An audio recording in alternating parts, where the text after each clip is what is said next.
बहुत साल पहले अंग देश में एक राजा राज करते थे। उस राजा के पास एक बेहद खूबसूरत तालाब था जिसमें कई सारी मछलियां हुआ करती थीं। उन मछलियों की देखभाल के लिए राजा ने एक मछुआरे को काम पर रखा था। उस मछुआरे का स्वभाव बहुत अच्छा था। वह राजा की सभी आज्ञाओं का पालन करता था। राजा को जब भी मछली खाने का मन करता था वह उसी मछुआरे को कहकर अपनी पसंद की मछली मंगवाते थे। मछुआरा हर बार उनके लिए बेहद स्वादिष्ट मछली लेकर आता था। एक दिन राजा के मन में यह सवाल आया कि भला हर बार यह इतनी स्वादिष्ट और बढ़िया मछली कैसे पकड़ सकता है। तभी एक दिन राजा को अपने गुप्तचरों से पता चला कि मछुआरे को तो मछली पकड़नी आती ही नहीं, लेकिन फिर भी वह राजा के लिए मछली लेकर आता है। एक दिन राजा ने सोचा कि क्यों न इसकी जांच की जाए कि मछुआरा मछली कैसे पकड़ता है। राजा ने तुरंत दास को आदेश देकर मछुआरे को बुलवाया और कहा, सुनो, आज तुम मेरे लिए तालाब की सबसे बड़ी मछली पकड़कर लेकर आओ। मेरा मछली खाने का बहुत मन हो रहा है। राजा के आदेश के बाद मछुआरा मछली पकड़ने के लिए तालाब की ओर चल पड़ा।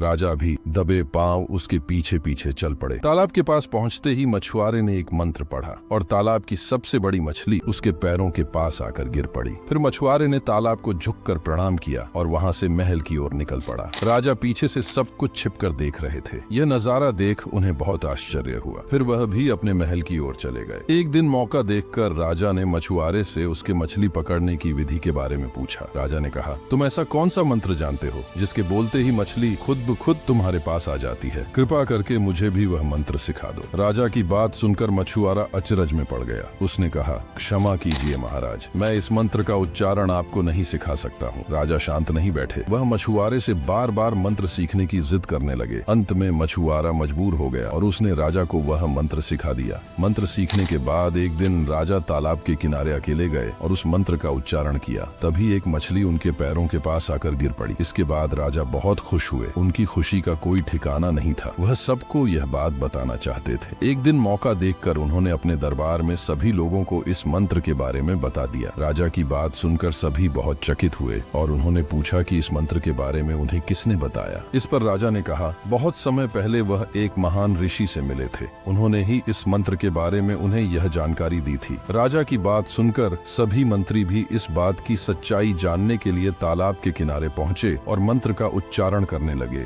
मंत्रियों के द्वारा कई बार मंत्र बोले जाने पर भी एक भी मछली तालाब से नहीं निकली। इस वजह से राजा को सभी मंत्रियों के सामने काफी शर्मिंदा होना पड़ा। इसके बाद वह उस मछुआरे पर गुस्सा होने लगे और उसे सजा सुनाने का आदेश दिया। तभी तालाब से अचानक एक आवाज आई, सुनो राजन, तालाब से एक भी मछली नहीं निकली। इसमें मछुआरे का कोई दोष नहीं है, बल्कि इसमें गलती तुम्हारी है। तुमने अपने गुरु को गुरु नहीं माना जिसने तुम्हें यह मंत्र सिखाया, इसलिए मछली तालाब से नहीं निकली। अगर तुम अपने गुरु को स्वीकार करते तो ऐसा नहीं होता। तालाब की बात सुनकर राजा को अपनी गलती का एहसास हुआ। उसने तुरंत मछुआरे से माफी मांगी और उसे अपने गुरु के रूप में स्वीकार किया। इसके बाद वह मंत्र काम करने लगा और राजा भी खुश हुआ। इस कहानी से हमें यह सीख मिलती है कि इंसान को कभी झूठ नहीं बोलना चाहिए और न ही अपने गुरु का अपमान करना चाहिए।